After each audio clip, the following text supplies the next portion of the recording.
Bourse et Valeurs en direct du 8e Forum Lyon-Pôle Bourse. Nous accueillons à présent Brice Chambard, le PDG d'Obise. Bonjour. Bonjour Pierre, bonjour à tous. Et merci d'être avec nous sur ce plateau.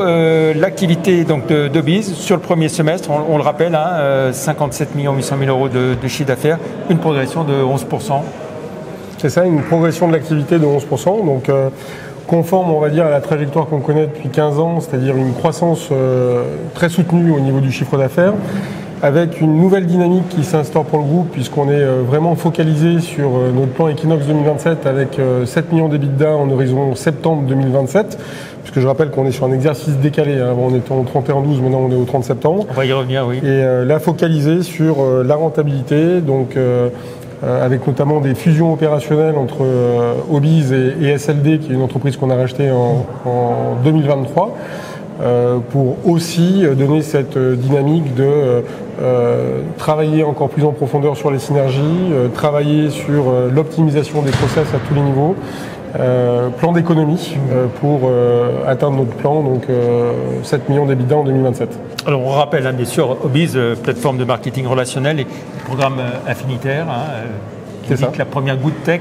cotée en bourse. C'est ça, première entreprise, alors en plus on est une entreprise à mission, première entreprise à sonner la cloche post-Covid, et effectivement première good tech à être introduite sur le marché d'Euronext Growth, avec des missions qui sont très claires en lien avec le pouvoir d'achat, la revitalisation des territoires, le soutien de l'emploi, et effectivement initialement uniquement sur le marché du marketing relationnel, et maintenant sur le marché des comités d'entreprise grâce au rachat de SLD, et sur le marché des groupements d'achat grâce au rachat de Achat Plus PME en 2024. Les dernières acquisitions. Alors, sur ce premier semestre 2025, sur l'activité historique, plus 39%, les programmes relationnels et affinitaires, avec la signature de 27 programmes. C'est ça, 27 programmes avec un plan de 150 programmes à horizon 2027. Donc on va dire qu'on est tout à fait aligné dans nos trends de croissance. Mais encore une fois, aujourd'hui, ce que l'on regarde, c'est vraiment la rentabilité. Donc on va regarder encore plus avec vraiment, on va faire un focus sur signer avec des partenaires et des clients qui sont rentables uniquement. Et puis il y a l'activité boutique e-commerce, donc là c'était plus 9%. C'est ça, tout à fait. Donc parc d'attractions, station de ski, ticketing, spectacle, carte cadeau, place de cinéma, enfin tout ce que l'on peut vendre sur nos boutiques. On a également des partenaires rémunérateurs, évidemment que l'on met en avant dans les différents programmes que l'on anime. Et ça, c'est en croissance de plus de 9%. Voilà. Alors vous le disiez, donc après une croissance à marche forcée, de grosses acquisitions, vous les avez évoquées, l'objectif maintenant c'est l'optimisation des synergies, améliorer la performance opérationnelle et maximiser la rentabilité. C'est ça, donc des actions concrètes, j'en parlais juste avant, la fusion opérationnelle des activités de SLD et de Obise, un plan d'économie, là on est en train de revoir tous les budgets. On a créé la fondation du groupe il y a de ça 2 ans, donc là on a pris la décision de la mettre en sommeil le temps que les résultats soient à la hauteur de nos attentes, et on va dire une juste dépense pour faire des dépenses sur ce qui est strictement nécessaire. Donc vraiment un plan d'économie, lui aussi à marche forcée. Voilà. Et l'idée c'est de renforcer les marges de chacune des activités. Exactement, en fait si je prends l'exemple d'un bateau, il y a la coque qui est Obise qui a été cotée, le bateau, on va dire, mais après, il y a des voiles. Donc, il y a la voile Adélia, il y a la voile SLD, il y a la voile Achat Plus PME, mais il y a aussi la voile Obise. Donc, Obise SLD doit être la voile qui contribue le plus pour faire avancer le bateau et pour atteindre et dépasser les objectifs. Alors, vous l'avez dit, les objectifs du plan Equinox 2027, c'est 7 millions d'euros d'EBITDA et 150 nouveaux programmes. C'est ça, tout à fait. 150 nouveaux programmes, 7 millions d'EBITDA, et on s'y attelle pour atteindre et dépasser ce plan tous les jours. On y consacre toute notre énergie.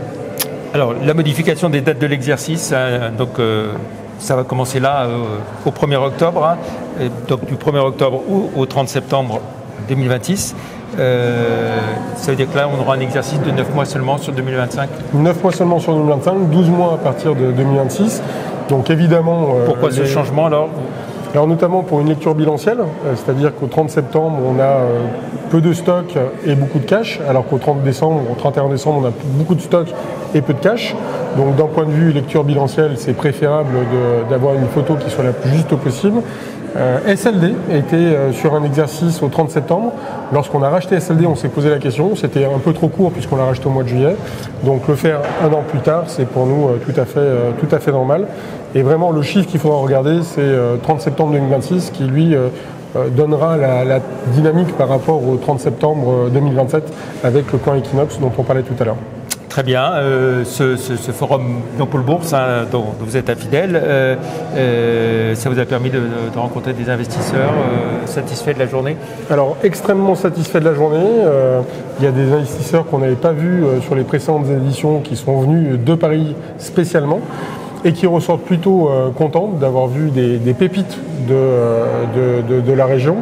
Donc oui, très satisfait. En plus, ce soir à 17h, on va avoir le musée qui va être inauguré. Donc quand on pense qu'en 1540, en France, la première place boursière, c'était celle de Lyon. Donc c'est juste un effort de mémoire qui était nécessaire. 23 ans avant Paris.